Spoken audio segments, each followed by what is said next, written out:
ভাবলাম একটু কাঁচকলা কোপ্তা বানাই, যেই ভাবা সেই কাজ। কাঁচকলা নিয়ে টপাটপ করে ধুয়ে ব্যাস প্রেসারে দিয়ে দিলাম। একটু খাটনি আছে কিন্তু ঠিক আছে, চলুন।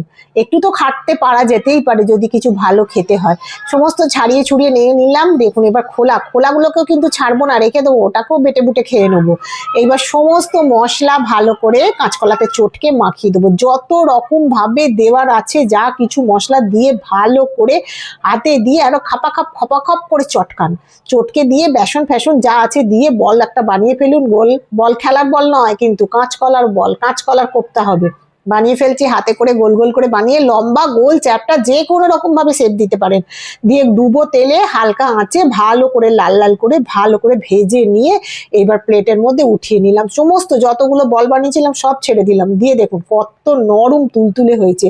এবার একটা মশলার গ্রেভির জন্য একটা মশলা চাই, সমস্ত মশলা নিয়ে নিলাম, নিয়ে এবার জল দিয়ে গুলে একটা পেস্ট বানিয়ে নিলাম। ব্যাস সমস্ত রেডি। এবার কড়া চাপিয়ে দিয়ে এবার খালি রান্না করা, নাড়ার পালা, আর কোনো কিছু জোগাড় করতে ঝামেলা নেই। এবার ভালো করে নাড়ানুড়ি করে সমস্ত মশলা কষিয়ে নিতে থাকবো।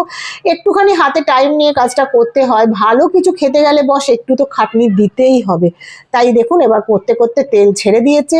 এবার এর মধ্যে জলও ঢেলে দেবো, দিয়ে এইবার একটু নাড়াচাড়া করে দেখুন বাদ বাকি ভুলে গেছি, আরো কিছু মশলা ছিল সেটাও দিয়ে দিলাম, দিয়ে একটু জল দিয়ে ভালো করে নাড়াচাড়া করে এবার ফুটতে দেবো। ঢাকা দিয়ে দেখুন ফুটে গেল। এবার কাঁচা লঙ্কা দিয়ে দিলাম, এবার বলগুলো টপাটপ এর মধ্যে ফেলে দিলাম। কি কি মশলা দিয়েছি টুক করে একটু বড় ভিডিওটাতে গিয়ে দেখে চলে আসবেন। এবার ঘি ছড়িয়ে দিলাম আর ওপর থেকে ধনেপাতা, ব্যাস রেডি।